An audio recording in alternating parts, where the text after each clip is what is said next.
Avisa lá no grupo, Wagner, que tu conectou. Verifica lá se eles conseguem também.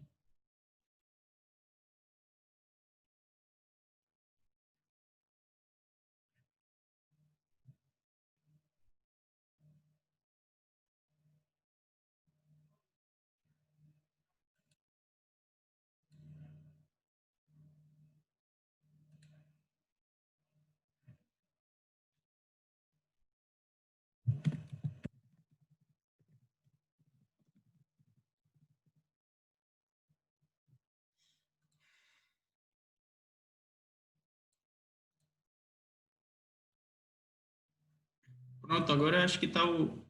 Não sei o que problema que deu lá não no link, né? Então vou continuar aqui, que é essa parte que o Sidney já escutou, que ele estava antes, né? Então, chegando mais alguém aí, vocês avisam, se não abrir também o link, vocês me avisam aí. Bom, essa é uma das nossas últimas aulas, né? Então, é a aula 18. A aula 19 vai ser a avaliação do grau B de vocês. Então, vai ser o conteúdo dessa parte do grau B que a gente viu. Então, semelhante ao grau A, né? Eu vou colocar um questionário lá e o questionário que tiver, vocês vão responder e vai compor a nota. Nesse Moodle de hoje, na aula de hoje, eu coloquei um questionário, então tem os questionários da aula do grau B, né? Vocês respondam ele lá, que vai me ajudar a compor a nota do grau B. Então, esse questionário, os exercícios que me entregarem em Excel, né? Eu vou deixar o espaço lá também para vocês colocarem os exercícios do grau B no Excel. E, por fim, essa avaliação que vocês vão ter aí semana que vem. Então, com essas três, eu vou compor a nota e fazer esse grau B aí. Bom, aviso inicial, avisem aos outros lá do grupo que eu não estou com o WhatsApp aqui, né? Senão eu tenho que ficar mudando de tela. E vocês conseguiram acessar aí. Bom, eu dei esse aviso aqui antes para o Sidney, então ele já viu. Dia 24 de julho, eu vou estar fazendo essa palestra aí com o engenheiro José Roberto de Campos. Então, ele é engenheiro da Macaferri, uma grande empresa de engenharia, né? Então, eu pedi, solicitei para que ele fizesse uma palestra sobre dimensionamento hidráulico de canalizações em gabiões. Isso vai ser um assunto para vocês de grau B, então, ou de grau B, o que? De hidráulica 2, né? Então, eu acho que é bem interessante e uma oportunidade única aí de estar com um engenheiro bastante qualificado, né? Falando sobre esse assunto aí. Nisso, se vocês puderem comparecer no dia, vai ser uma sexta-feira, não é muita aula de vocês, mas talvez seja interessante, né? Bom, dito isso, vai ter essa palestra, o aviso do grau B eu já falei, né? E na aula 17 eu tinha um assunto que era orifícios e vertedouros. Eu pensei em dar hidráulica 1 para vocês, porque a gente não teve aula prática, né? Devido a esse semestre atípico. Então, eu ia colocar aquele assunto para a gente acabar, mas como teve aquela parte de webinários, acabou tomando um tempo que ficou muito curto para falar sobre orifícios e vertedouros. E aí, um colega de vocês pediu para fazer um resumo do que vai cair no grau B semana que vem, e foi isso que eu tentei fazer aqui, né? Botei um resumo de tudo o conteúdo da nossa disciplina para o grau B. Então, teve um probleminha lá com a geração da terceira aula da semana passada, que tinha algum exercício feito, né? Mas se vocês tiverem dificuldade com algum exercício, vocês solicitam lá pelo WhatsApp, que eu bato uma foto, explico, tento explicar por lá, né? Que nem eu fiz com um colega de vocês aí. Bom, continuando aqui então, nessa parte de hidráulica aqui, no grau B, a gente basicamente viu hidrodinâmica, então a gente tratou da água em movimento, né? A ideia dessa parte do grau B aí é tratar a água em movimento. Nisso, basicamente, as perdas de carga. E por que isso vai ser importante? Porque quando vocês estiverem projetando um sistema de combate a incêndio, por exemplo, você vai ter um hidrante que vai estar em determinado ponto lá de um prédio, de um supermercado, entre outros. Você tem que definir qual a pressão que vai estar chegando naquele hidrante. Então, vocês vão ter normas técnicas que vão lhes nortear isso, né? No ponto hidraulicamente mais desfavorável, você vai ter que ter uma determinada pressão mínima do seu sistema. Então, como é que você vai obter essa pressão mínima? Vai ser a composição do seu sistema. Se tiver reservatório, né? O reservatório que vai estar mandando carga para ele, você vai verificar se essa carga que o reservatório está mandando é suficiente para atender essa pressão mínima. Quando não tem, normalmente você vai ter bombas, né, sendo implantadas lá no seu sistema. Então, essas bombas, elas vão ter que ter uma altura manométrica tal, né, e mandando uma vazão tal que atenda esse determinado hidrante ou algum ponto de interesse que a gente tenha, e vai ter que mandar com a pressão estabelecida na norma lá, em alguma normativa técnica, e com a vazão requerida. Então, vai ter que atender esses dois aspectos aí. Então, a perda de carga é fundamental. Vocês tratam nela em fenômenos, vai tratar em hidráulica 1 e vai iniciar tratando em hidráulica 2. Por quê, né? Porque a gente vai ter que definir justamente o que seu sistema está impondo de perda de pressão à medida que sua água está se movimentando, né? Para você propor um sistema de bombeamento adequado ou para você ter seu reservatório implantado numa cota adequada para que ele garanta a pressão do seu sistema. Isso aqui, nessa parte inicial, a gente trata mais dessa perda de carga, como obter. Em hidráulica 2, vocês vão ver mais como dimensionar bombas, né? Como dimensionar canais, orifícios, vertedouros, entre outros aí. Então, a ideia é um pouco essa. Dito isso, vou aqui para o resumo dessa parte de revisão do grau B, né? O Sidney chegou há pouco aí, mas o que eu falei antes, ele já tinha ouvido anteriormente. Então, tá tranquilo aí. Eu fiquei de falar para vocês como usar a equação de Colebrook-White. Aí, nessa revisão, na parte que tem lá Colebrook-White, eu tento colocar como vocês iriam executar, né, o uso daquela equação de Colebrook-White na calculadora de vocês. Vai ver que é algo bem simples. Então, um colega de vocês teve esse interesse. Aí, a gente trabalhou um pouco nisso hoje e eu resolvi colocar na apresentação, né? Bom, então a gente vai ter a água da gente sendo conduzida em tubos, canais, entre outros.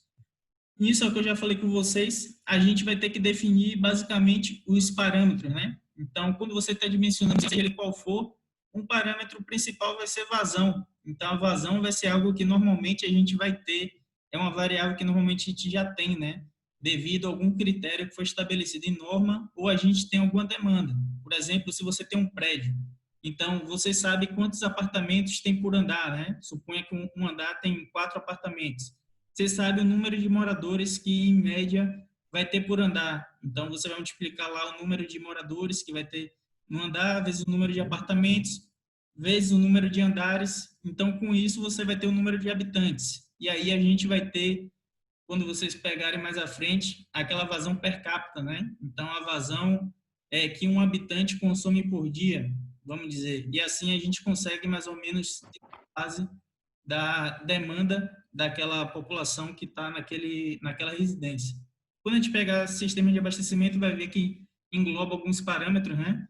De hora de maior consumo, dia de maior consumo. Então, isso tudo vai ver um pouco em hidráulica 2.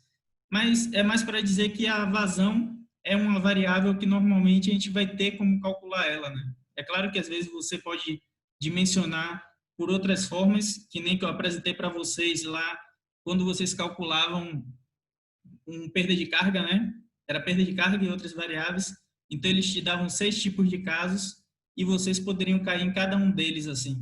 Só que, normalmente, a vazão é algo que vocês vão ter em qualquer um dos projetos aí, com base nas características que eles venham ter, né? Bom, os canais vai ser o que a gente vai ver depois ali.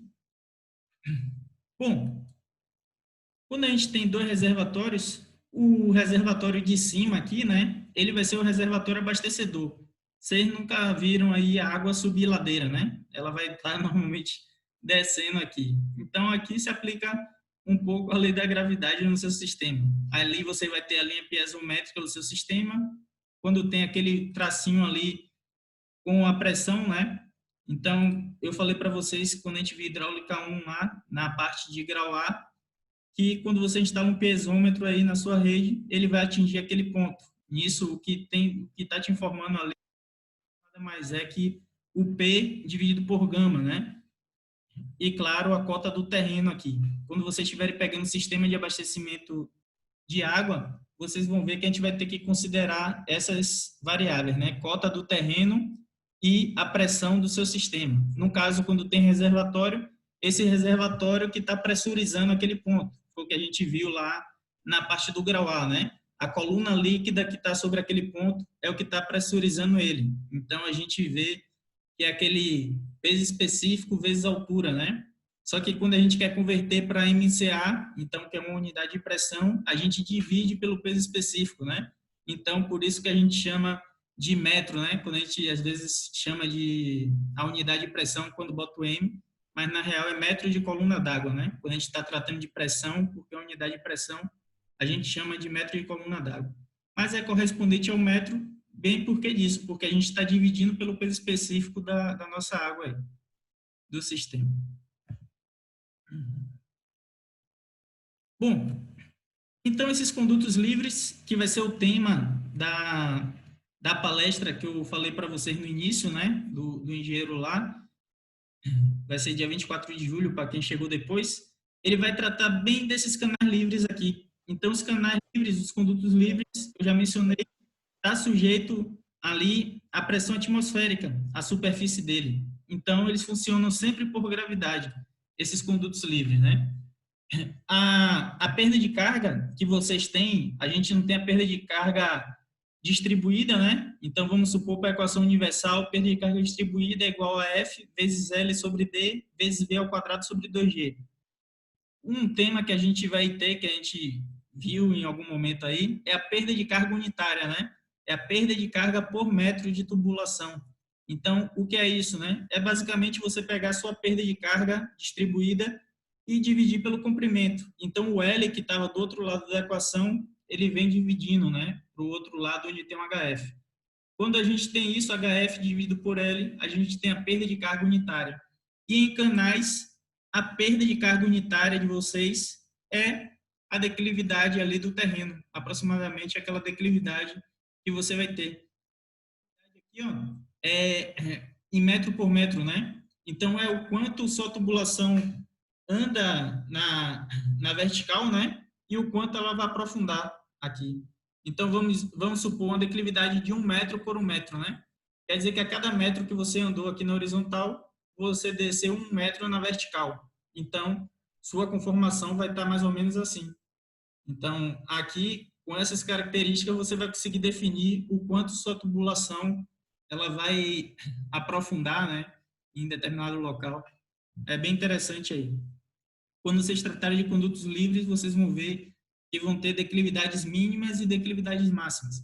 Você, com a declividade mínima, aqui, a gente vai ter que ter cuidado quando estiver projetando alguns sistemas, no caso de água não, mas esgoto, por exemplo. O esgoto vai funcionar como um canal por gravidade, né? Então, quando você estiver projetando esgoto, você não quer que tenha uma velocidade muito baixa, porque senão pode ter deposição de partículas no seu sistema. Mas quando...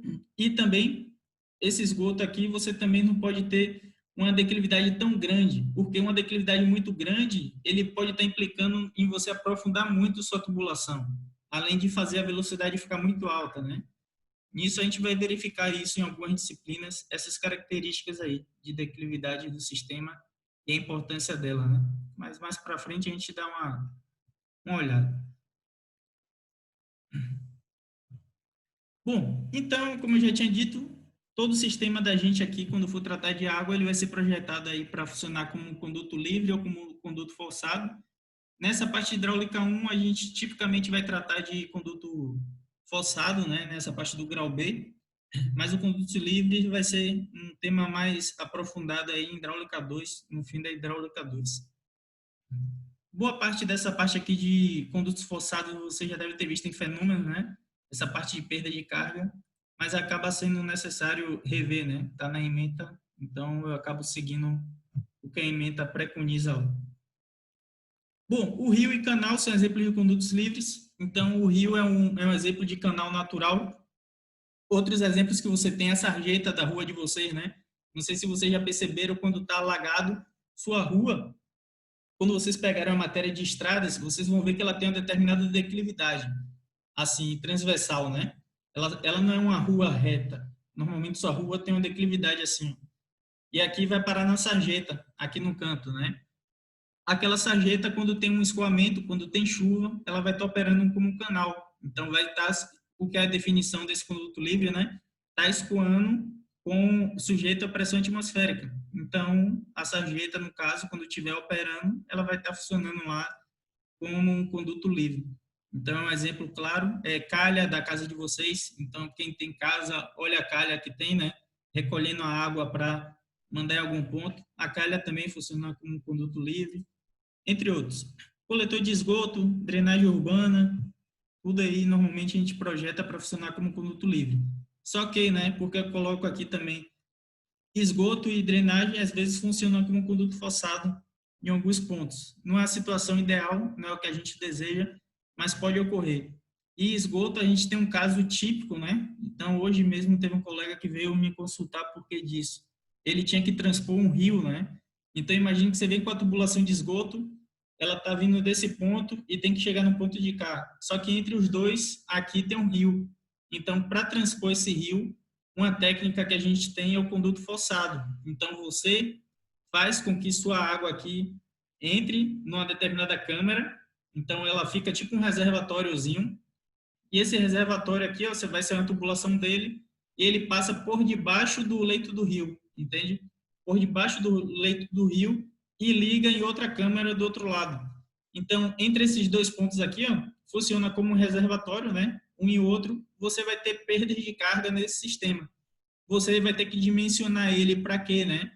Para que esse seu efluente que está passando por essa tubulação, ele tenha velocidades determinadas para que você não tenha acúmulo de sedimentos. Imagine você acumular sedimento debaixo dessa tubulação que está debaixo de um rio, né? Dá muito trabalho de você fazer a limpeza. Isso, se a gente domina esses conceitos, e fundamentalmente vai ser perda de carga, vocês vão ver essa diferença de altura aqui entre os dois reservatórios e depois fazer uma associação com a velocidade do seu sistema, né? A gente vai ter padrões lá de velocidades mínimas que vão ter que passar. Então, com isso, vocês conseguem determinar o diâmetro dessa tubulação para que ele forneça as características que vocês precisam, né? Então, é algo muito interessante aí, quando aplicado a esgoto. E se não for dimensionado certo, dá problema. E para ser dimensionado certo, tem que saber essas características aí de perda de carga muito corretamente, né? Porque se fizer qualquer erro aí relacionado a isso, pode comprometer todo o funcionamento ali da estrutura. E é isso aqui que eu estava dizendo, o caso desse meu amigo, né? Então, você vai ter uma tubulação como essa ali, ó. Vai ter uma câmera, esse de baixo da direita, né? Então, se vocês perceberem, o lado da esquerda está numa posição maior do que o da direita ali, ó. Então, o que é que norteia essa diferença entre os dois? A gente já viu em algum momento, né? A perda de carga é a diferença entre essas duas lâminas d'água, né? Desse reservatório e do de cá. A diferença entre as lâminas d'água desses dois reservatórios é a perda de carga do sistema de vocês. Então, quando eu estiver tratando disso, vai ser bem interessante aí. Sistema de bombeamento. Isso aqui é constantemente aplicado em sistema de combate a incêndio, num prédio. Então, imagine, né? Você tem um prédio aí com 10 andares, 20 andares. A pressão mínima que a gente tem em rede de abastecimento de água é de 10 MCA, que a empresa, a concessionária responsável por operar o sistema, ela tem que garantir no mínimo 10 MCA de pressão na rede de abastecimento e no máximo 50, né? Então, se ela tem que garantir no máximo 50, se você tem um prédio lá com 20 andares, vamos supor, né? Se seu prédio tem 20 andares, já era, né? Já ultrapassou isso aí e sua água não vai chegar lá no topo de jeito nenhum, em um determinado reservatório. E sendo que esse 50 é o máximo, né? Imagine que ela opera nesse mínimo de 10 MCA. Então, qualquer 3 pavimentos aí, 2, 3 pavimentos, às vezes você já vai precisar de uma bomba para estar operando, né? Se a sua concessionária estiver atendendo com essa pressão mínima aqui. Então, bombas vão ser sempre alvo de estudos aí, vocês vão ter que dimensionar constantemente quando estiver fazendo obra de algum prédio ou algo nesse sentido. E é bem interessante aqui. E o que é que vai ser importante no dimensionamento da bomba, né? A lâmina d'água entre os dois reservatórios. Então, se vocês compreendem que essa diferença aqui, ó, da lâmina d'água entre o reservatório inferior e o reservatório superior é a altura geométrica, que a gente fala. Quando ali você tem a tubulação, ela sendo implantada pelo fundo do reservatório.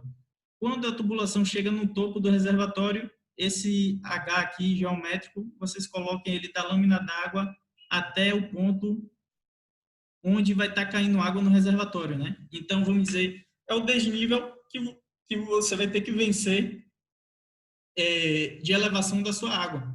Então, seria muito simples, né? Ah, eu quero uma bomba que ela eleve aqui, ó, eu estou saindo do zero e aqui está na cota de 10, né? Então, eu quero uma bomba que ela me vença 10 metros.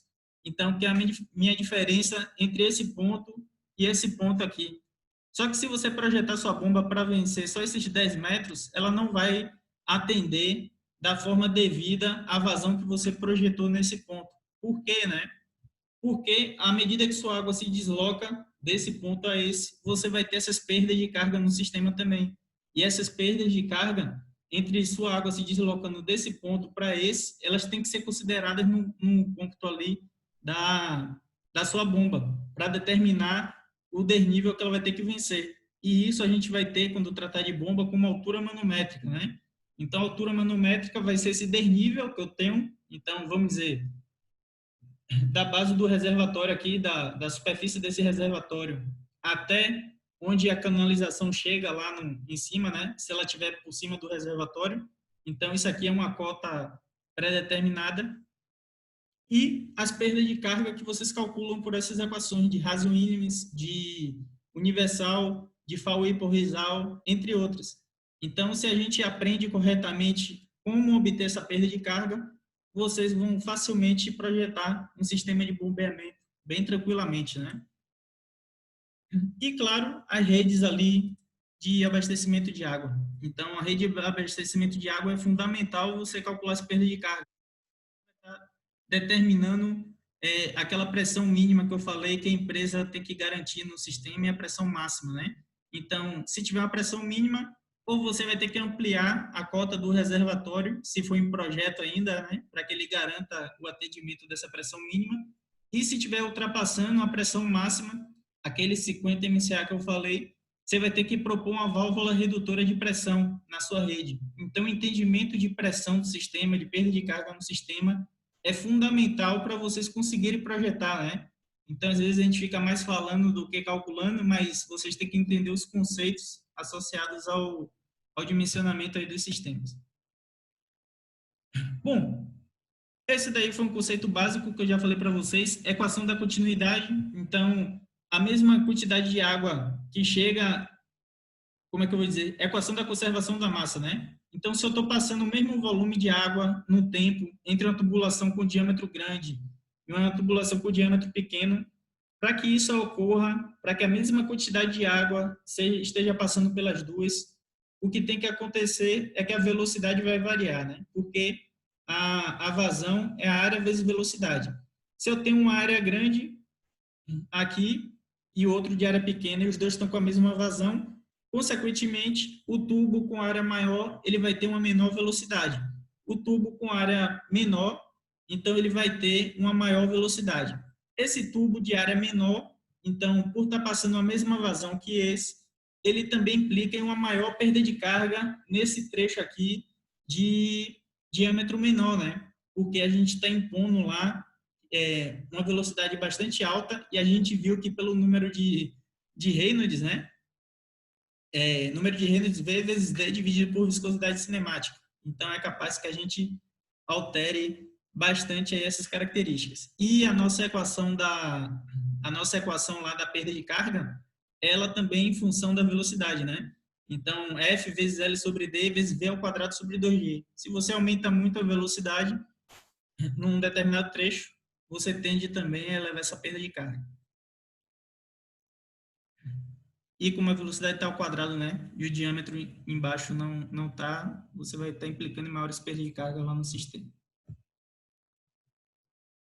Bom, a gente já viu isso aí, a vazão, a forma de você computar ela é você medir um determinado balde aí que você consiga computar, você marca no relógio e a vazão é nada mais do que volume no tempo. Então você abre uma torneira, deixa cair em algo mensurável, quando abriu você cronometra o tempo, depois de fechar o tempo, você mede o volume, divide o volume pelo tempo que você cronometrou e você tem a vazão da sua torneira, por exemplo.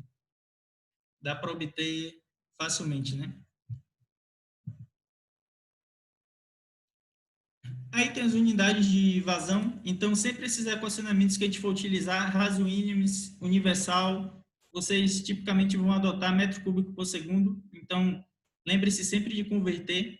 Às vezes, quando eu coloco litro por segundo, normalmente é que está um valor muito baixo. E aí, quando está esse valor muito baixo, eu passo para litro por segundo para tornar mais fácil de visualizar, né?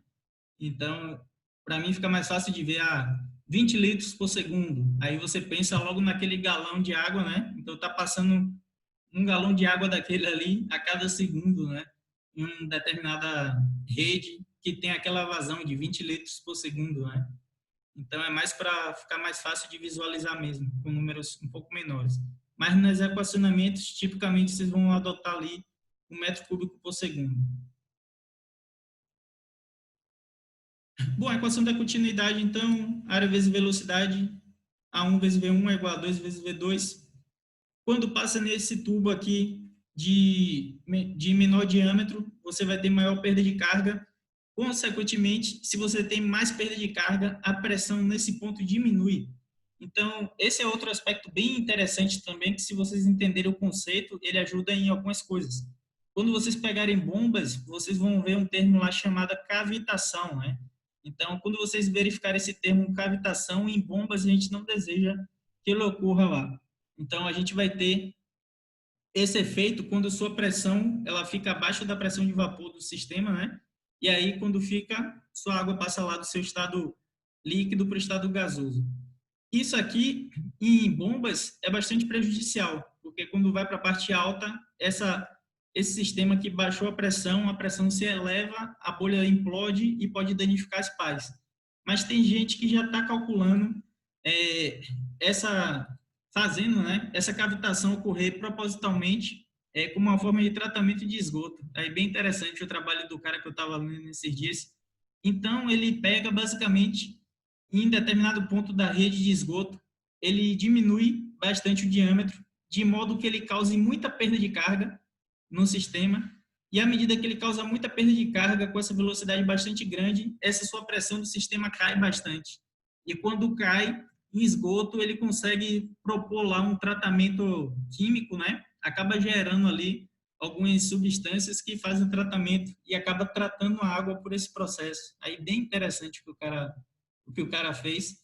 Depois eu vou ver, quando a gente for ver bombas, eu vou pegar o trabalho dele e tentar mostrar para vocês, para vocês verem, né? Umas coisas interessantes relacionadas aí à aplicação de conceitos de hidráulica para tratamento de água, né? Isso aí eu achei bem interessante aí a técnica que o cara aplicou. Bom, o conceito que vocês já viram, o número de Reynolds, para a gente aqui com conduto forçado, normalmente número de Reynolds abaixo de 2.300 vai ser laminar. Ali está 2.000, mas é até 2.300 mais ou menos. A gente vai ter laminar de 2.300 a 4.000 transitório e acima de 4.000 turbulento, que vai ser nossa situação tipicamente. Número de Reynolds, velocidade vezes diâmetro dividido por viscosidade cinemática. Então, algum colega falou comigo esses dias, pô, e como é que eu vou resolver as minhas questões, né? Como é que eu sei que eu vou usar uma coisa, o gráfico de Moody ou o diagrama de Rose, ou nenhum dos dois, vou fazer por outro jeito. Então, vocês vão ter que avaliar os dados de vocês. O diagrama de Moody, vocês não conseguem utilizar sem o número de Reynolds e sem o E sobre D, né? Se a gente não tem aquelas informações, vocês não conseguem resolver. Nisso, se você não tem o número de Reynolds, provavelmente é porque você não tem ali informação da velocidade e da vazão do sistema, né? Então, se você não tem velocidade e vazão, não tem como aplicar na equação lá do número de Reynolds. Fica complicado, né? De vocês aplicarem se vocês não obtiverem essa informação de nenhum jeito. É claro que tem outras formas lá, vai depender da composição da questão. Vamos supor que ela te dê todas as informações, com exceção da vazão. Então, na equação universal, por exemplo. Então, você tem lá LD, você tem LD e o F, e a perda de carga. Então, se você tem LDF, a perda de carga, você já sai direto com a velocidade naquela equação. E da velocidade, você sai direto com a vazão, que tipicamente é o que vocês desejam, né? Só que se você não tem alguma daquelas informações e também não tem a velocidade e a vazão, aí você vai ter que propor algumas formas. Aí daqui a pouco eu devo mostrar as formas de se fazer. Quando eu tenho tudo para calcular o número de Reynolds, é o mais fácil. Vocês aplicarem lá o número de Reynolds, se tiver rugosidade relativa, que vai sobre BD, vai no diagrama de Moody, igual eu mostrei nas outras aulas lá, como obtém, acha o F, o F aplica na equação universal e sai com a perda de carga lá do sistema. Bem fácil. E eu vou mostrar ali como a gente teve com um colega, como usar a equação de Colebrook-White, né, que é o mais, que também é bem interessante. Bom, a vazão, então, dado por essa forma aí, a gente já viu essa parte de conduto livre e forçado, mas para relembrar, conduto livre, quando está ali sobre o ar, né, sobre a superfície, então está sujeito à pressão atmosférica, pressão diferente da atmosférica, vocês vão ter o conduto forçado ali no sisteminha. Bom, a equação, uma das equações básicas da hidráulica, a gente vai ter lá esse teorema de Bernoulli, então muito importante, né? Vocês vão ter o termo cinético, dada pela velocidade ao quadrado dividido por 2g. Isso aqui é bastante interessante, que as perdas de carga localizadas, os autores verificaram que ela está basicamente em função desse termo cinético, se vocês perceberem lá. Aquela fórmula que tem para perda de carga localizada, né? Somatório de K vezes V ao quadrado sobre 2G. Então, eles basicamente encontraram os valores de K de cada peça e multiplicado pela parte cinética, vocês conseguem obter aí aquela perda de carga localizada. Aí, para sistemas, para grandes sistemas de abastecimento de água, a parte cinética acaba sendo desprezível, né? E não se considera as perdas de carga localizadas em grandes sistemas de distribuição de água, né? Porque elas são bastante ínfimas em comparação às perdas de carga distribuídas. Bom, o termo piezométrico, então aquele P sobre gama, que é justamente aquilo que a gente via lá na parte do grau A de hidroestática. Então, essa questão do P sobre gama, né? Então, a pressão lá, dada pela coluna de um líquido que você tenha exercendo pressão sobre aquele ponto ali. E a geométrica é a posição. Então, o que eu falei com vocês, imagine que você tem um nível médio do mar. Porto Alegre, por exemplo, ela está próximo do nível médio do mar. Vamos supor que ali esteja a 2 metros do nível do mar, algo assim. Tem lugar que está a 1 metro, 2 metros. Então, aqui é o nível do mar, aqui é Porto Alegre, a 2 metros, né? Então, aquela geométrica ali, que quando vocês olharem lá na literatura, ele está na cota tal, na cota 600, por exemplo. Ele está te dizendo que o ponto que está na cota 600, ele está 600 metros acima desse nível médio do mar. Porto Alegre aqui, ela está 2 metros, vamos dizer 3 metros, acima do nível médio do mar. Então, quando vocês estiverem cota, ele estiver te informando cota, ele vai estar informando algo assim, né? Uma altura média em relação ao nível do mar. E por que isso vai ser importante? Quando vocês estiverem dimensionando bombas, isso vai ser extremamente importante. Você vai ter aquela pressão de vapor variando em função da altitude do sistema lá. Então, a gente vai ter algumas considerações lá do NPSH, né? Que é Net Positive Suction Head. Então, vai ser uma energia disponível lá na sucção do sistema, que vai estar associada à cavitação que pode estar ocorrendo nas bombas e é algo que vocês não desejam que ocorra. Então, altitude vai ser um termo muito importante quando a gente estiver tratando lá de determinar a cavitação em bomba. Depois a gente vai ver lá como obter isso.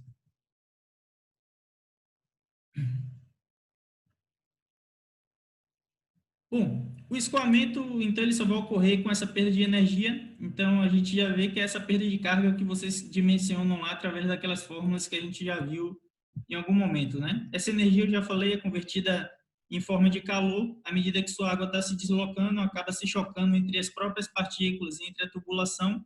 Com isso, você vai ter essa perda de energia para o meio, né? Vai gerar calor, esse calor vai para a tubulação e daí vai para o meio. Consequentemente, essa energia que se dissipou, você perdeu ela na sua rede.